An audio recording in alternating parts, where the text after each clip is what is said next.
Hey listeners, it's Mandy from the Monomyth Diaries. We're pressing the pause button for just a little while during June and July to catch our breath and gear up for a powerful season 2. While we're away, we're bringing back some listener favorites, episodes full of honesty, heart, and transformation, in case you missed them the first time around or you just want to soak them in again. Mark your calendars. We return the first Tuesday in August with new voices, incredible stories, and meaningful conversations that we hope will inspire transformation and growth. Thank you again for listening, for sharing, and being part of this incredible journey with us. We can't wait to walk into season 2 together. Hi everyone, and welcome to the Monomyth Diaries, a podcast where ordinary people get to share their hero's journey. I'm Mandy. And I'm Karen, and we'll be your hosts. We'll discover powerful insights, critical moments of growth, and much more. Thanks for joining us. We all have a monomyth to share, and someone out there needs to hear it. Welcome back to the Monomyth Diaries. It's a take what you like and leave the rest podcast. Cyndi, thanks for joining us again. If you've had an opportunity to watch some of our previous episodes, you'll know that one of my favorite things to talk about are the boons, which is what this episode will be about. Awesome. Well, thank you for having me. In the last episode, you mentioned having the right people in your life as a key part of your transformation. We talked a little bit about Jenna, and we talked about your friend Amanda, and we talked about your current husband, Hi. Were there any other figures that have become an important part of your life, a boon, so to speak, of your life now? Yes, absolutely. So through Hi, I was really exposed to this world that I've never been exposed to before. For example, I met Mr. and Mrs. Jones. So Evan and Susie Jones was the Cosby for me, right? When I first met them, let me just share a little bit about how I first met them. Please. Okay, can we just back up for just a second? Okay. So when she refers to Mr. and Mrs. Jones, those are my husband's parents. So go ahead. Yes. So the first opportunity that I had to really visit with Mr. and Mrs. Jones was on Thanksgiving, or maybe it was like, Thanksgiving Day almost, I believe. So we were coming home from service on Thanksgiving Day. And Hi was just like, hey, let's stop by and just say hi to them. It's super casual. And he briefly gave me, so I grew up with Webb and Adam and Tyler. Those are the Jones boys. Parents are inviting us over just something casual. And I'm just thinking, okay, sure, we'll just stop by and say hello. I get there and there's table settings and like real live sit down dinner, which I don't ever experience with my own family because we're too large. Right. Even when we get together, it's always 50 people, it's like buffet style, not a sit down. And if there is a sit down, it's for the adults, not the kids. Right. And having dinner with Susie is like an episode of a Martha Stewart magazine. Yes, there's place setting. I didn't know how to act. I did not know how to act. And so we get there and there are, the friends of their children, but I didn't see the children there. Like when they're not, I shouldn't say children because you guys were adults at this point. I'm like, I'm waiting for someone to introduce me to, well, here's Webb and Adam and Tyler. And we sat down and I'm looking around the table. I'm like, they're not here. And so Mr. and Mrs. Jones, of course, had, sit down dinner. Everyone's sharing a little bit about that. They're, just what's going on in their world. And then finally it dawned on me, like, they're having Thanksgiving dinner just for their children's friends.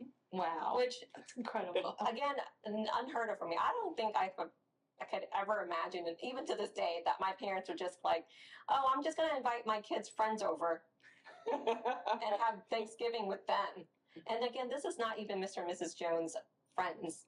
Yeah. This is just their kids' friends. That was definitely a whole new world to me. Never experienced something like that before. And, I have to say, they have shown us what a family, like a healthy family, looks like. And I cannot appreciate them more, just their conversations and the way they treat their kids, now that they're adults, they're having true mature conversations and just leading and guiding. And those are all just things that I've seen on the Cosby Show or on TV. It's never been like a true real life experience. So I will have to say I've learned and grown so much through visually being able to see people live their life that way.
So beautiful. You get to give that to them. It's not just your children now, because you have a grandbaby.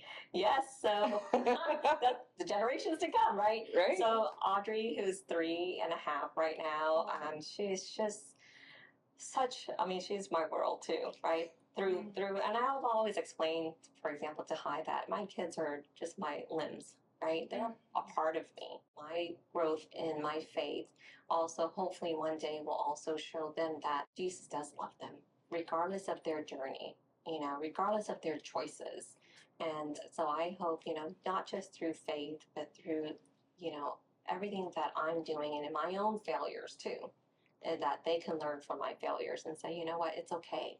It's okay if we stumble and fall, or we take the wrong, we make the wrong decision, the wrong choice, that it's okay. You can always bounce back. I'm absolutely hoping, that my journey can reflect not just on them, but the world around me, for those who I come into communication with and community with, that they can learn from me too. So this is part of why I'm doing this, is to share and inspire others. Yeah. Because in my deepest, darkest moments, that I had people to really pull me out of it. And so I'm hoping that this is going to be that moment that I can give back. I love that you're paying forward. And setting such a good example for the people around you. So what strengths did you develop through overcoming the challenges in your life? Confidence in myself is probably one of the biggest strengths. Through confidence, I've become more courageous. And then through courage, I'm able to, stretch who I really am, right? Like get out of my comfort zone and try something new. The unknown can be so scary, and change is hard. So it's been a good journey for me, knowing that I do have more confidence the more I try things, and more that I meet other individuals, and more I talk and share, and they're sharing with me and inspiring me. It gives me the courage, and the confidence to step out. What other strengths have you seen beyond confidence that have become a great abundance in your life? So I think there's a mutual respect. Wow. Between Hai and I think part of it is he's growing in his own journey and I'm growing on mine. So it's not like a codependency, relationship. Whereas I think we lift each other up. He has his strengths and I have my weaknesses, and, vice versa. I think that's where we support one another. And that has helped us build that confidence and create new courage and the value that we see ourselves, seeing our worth. Right. And so, going from someone who didn't really believe and know what my worth and my value was, I'm able to really just say, you know what? I know what my value is. I know what I can do. You guys are such a great team together, and I love how, compared to your previous marriages, it felt like they were just taking from you, whereas here it's a give take. It's a true, when one is down, the other pulls the other up, and it's reciprocated. Yeah, it's a true partnership, I will say. You see each other as equals. Yes, we see each other as equal. And we definitely, there's not because he's a male that he has more value. Or, in fact, when we first got married, I didn't have to take his last name. He's like, it's okay, you can keep so there's that, I was able to create my own identity, even within the marriage. So let's shift gears a little bit. How has your newfound sense of self-worth affected your career trajectory? I was always in the mindset of, okay, I'm going to work this 9 to 5. I'm going to just do what I need to do and go home and spend time with my family. And as you know, I'm a female minority. I already had that mindset of I have to prove myself with my family, right? Between male and female. Now it's in the workforce. Oh, okay. And so, going through the workforce as not only a female, but a female minority, it's also like I had to prove myself. Part of that, though, is, finding my own confidence. Like I said earlier, is trying to say, you know what, I know what I'm doing. And I do need to find my voice, whether it's at a round table with these executives. Like, I know what I'm talking about, and being brave enough to speak it. Right, and sharing with them that I do know and that I do have ideas, and here are my suggestions. I understand too that there's a cap, right? As a female minority, there's a cap. And I saw the glass ceiling as I started climbing the corporate ladder. And what am I willing to sacrifice? How long am I willing to play the office politics? And so in 2017, I had a shift I felt that there was more. There was more to do. And so in 2017, me and Hyde had ventured into entrepreneurship, and we opened up our first studio.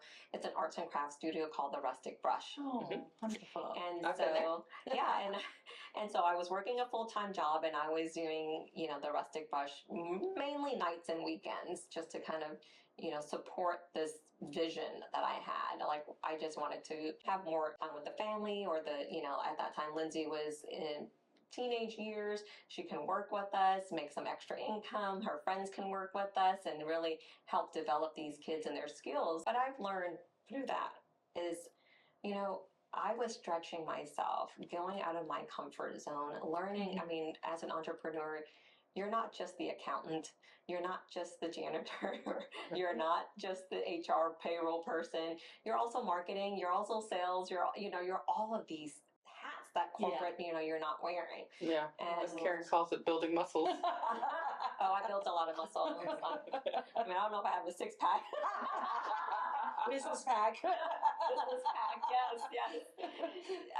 Just out of curiosity, had you left your W-2 job at this point? No, I was still. You're doing both. I was doing both. Wow. Oh, yes. So I was juggling working full time, opening up the studio, working the studio, and then I still had, family, my kids that I needed to care for. And I mean, it was just more of like, I want to leave corporate America, because I saw too that working in corporate America, that, the older you get, the higher you climb that corporate ladder, you're at a cap. I saw the glass ceiling, and I'm like, they're not going to pay me more than that. And I know I'm worth more than that. And really looking back, you're working really long hours. And then I thought, if I really took my salary and divided by all the hours that I work, am I really making more? Or am I just spending more time there? Right. By the time COVID hit, Hy and I had 4 different studios across the Houston area. I think it's been a journey into entrepreneurship that I never expected. And I really am happy to say I'm really glad I did it, though. I would have never known how it felt. And now that I know what it feels like to sign a lease, build out a location, all of that. And once we sold the Rustic Brush and the franchise itself, we actually have this other idea. We have this space here. If we're going to utilize it for ourselves, why not share the space with the community? And this is where the idea of this co-working cottages really was born. And so we were like, okay, we don't need this whole space. And how can we help the community really build their own community within our community? I love that. After COVID, well, we call it post-COVID, right? Post-pandemic, a lot of people were working from home. They don't necessarily need a office space, all the time. They might only need it for the month or for the week, maybe even for the day. So how do we help them get what they need without having us, really lock them into like a 5-year lease, which we were locked into when we had the Rustic Brush. And so... Oh, so you took that learning experience. I see. Yeah, so that learning experience of, what are the needs and how do we provide solution to our community?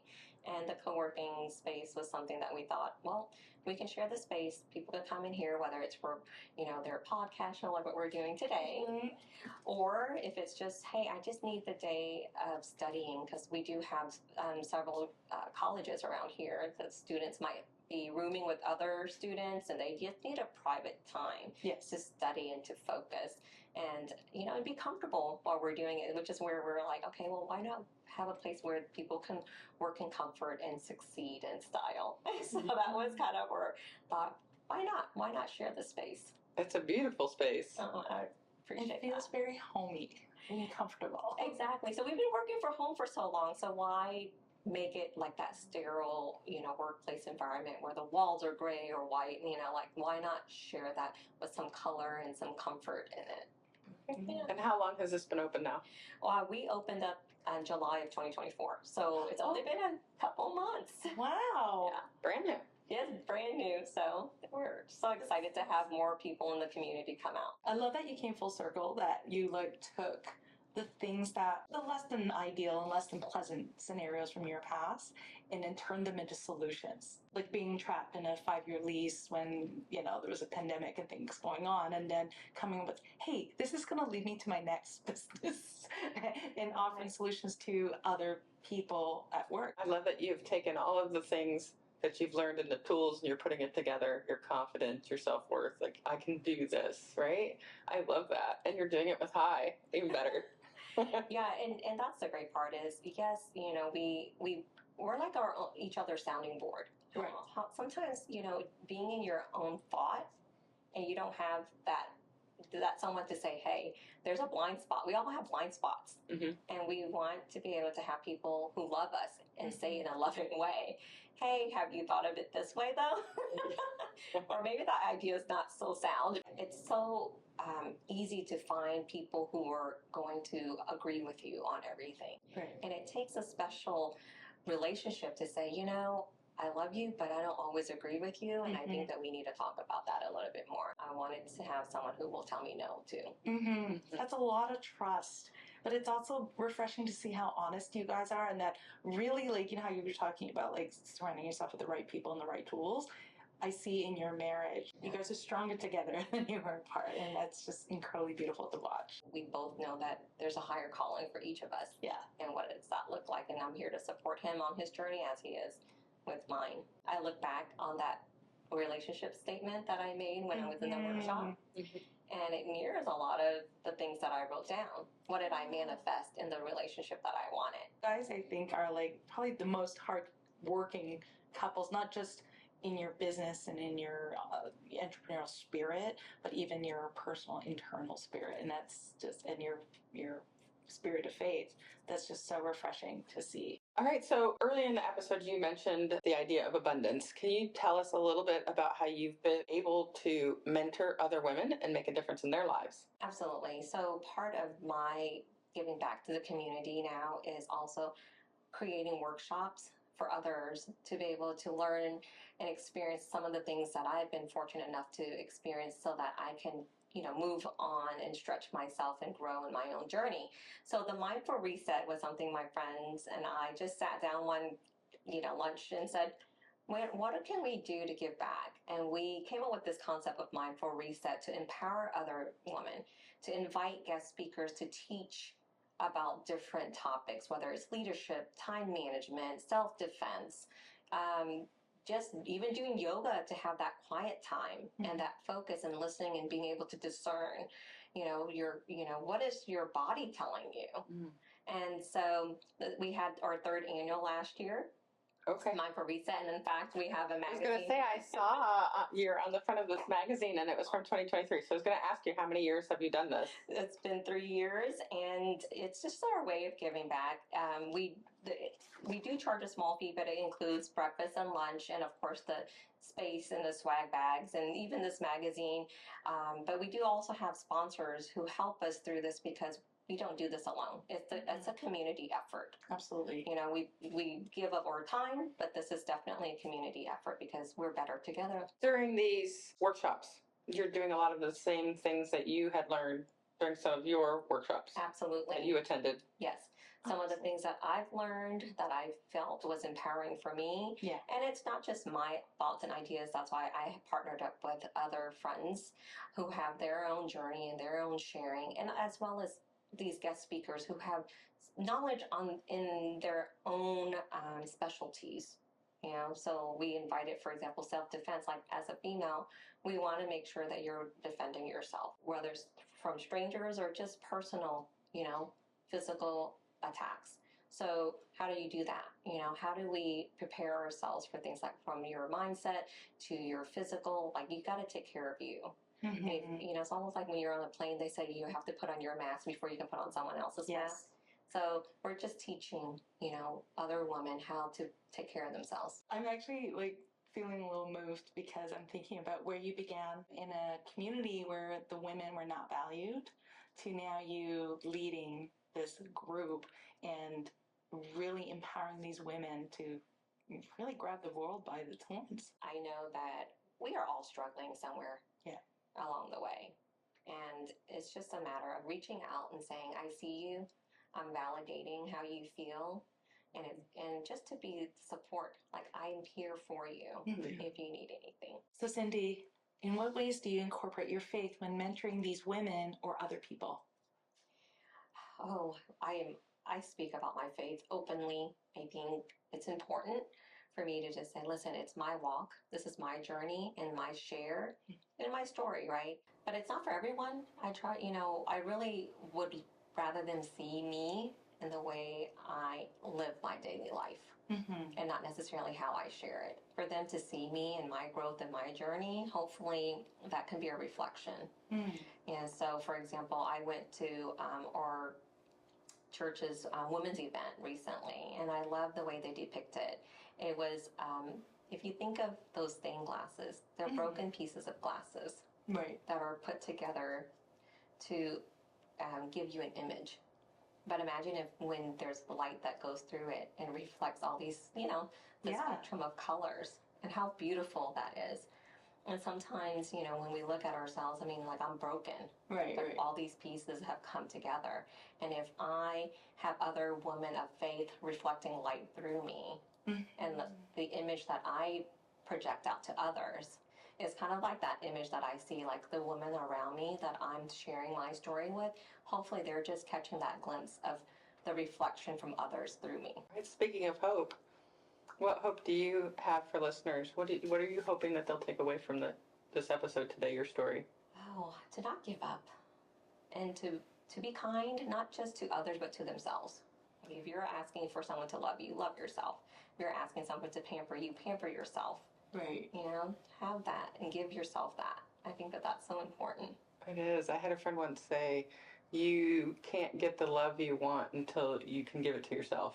And if I can inspire anyone by just one example of any story that I've given throughout this podcast, it's just, to be kind and know that those who are not kind to you, though, is because they're hurting. And that hurt people just tend to hurt people because they don't know any different. So true. So forgive them too. I love your message of being kind. And it segues right into our last part of our every episode. We have an attitude of gratitude time where we take an opportunity to thank someone and show our appreciation. And we're going to give you that opportunity to thank any significant individuals, anybody in particular that you want to give a shout out to. Sure. My whole story, if it wasn't for my mom and dad, I have to just thank them as parents for giving me life. I like to thank, even if it was an ex, my first husband, my second husband, because I've learned through each of them, and that they gave me my beautiful children that I have now, Lindsay and Brandon, so definitely just grateful, for being in my life when I needed them and showing me what they needed to show me when I needed to see it. Right. Yeah, because without them, you wouldn't be here today. Exactly. And really, I'm just so grateful, too, that I met Hi. My friends, they've been such a great support group for me. They've accepted me and have really walked with me in this journey of transformation from who I was and who I am now and my continued journey. And so I'm so grateful. And I'm grateful for you guys. So grateful that you guys are, inviting me to this podcast so I can share my story. I think everyone has their story, and the more we share, it creates this space of vulnerability. No one probably has ever heard my real story. I know. You did say that this is the first time you've actually shared your story. So I feel so honored that you did it with us and with all of our listeners. So thank you. We very much appreciate the time that you have given us and this amazing space. So thanks for letting us use the cottages. Thank you for treating us like gold. And honestly, true from the bottom of my heart, thank you so much for your vulnerability. That takes incredible courage to be able to speak so openly and so passionately and to share your wisdom with so many of us. Thank you for the opportunity to learn from you. And thank you, everybody, for joining us today. Thank you for joining us on the Monomyth Diaries. If this episode resonates with you or someone you know, we'd love for you to share it and spread the inspiration. Don't forget to follow us wherever you get your podcasts or on YouTube to stay connected. We'd appreciate if you could take a moment and rate and review the podcast. It helps us reach more people with stories of transformation and growth. You can visit us at monomythdiaries.com or text us directly from the show notes to reach out and keep the conversations going. Until next time, heroes, let's journey together through our monomyths.